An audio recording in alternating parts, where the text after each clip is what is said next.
மௌனமாய் அமர்ந்தாலும் பேசுகிறாய்.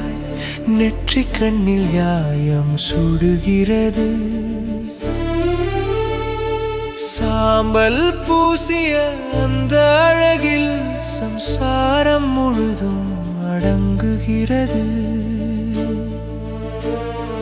கைலாசமலை உன் ஆசனம், கங்கையே உன் சீர்மிகு மாலை, அடைநிலா உன் நெற்றியில் காலமே தலை வணங்குகிறது.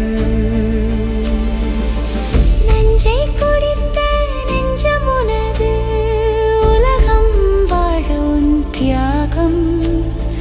அழுவோர்க்கு அப்பா நீ, அம்மாவாய் அணைக்கும் கரு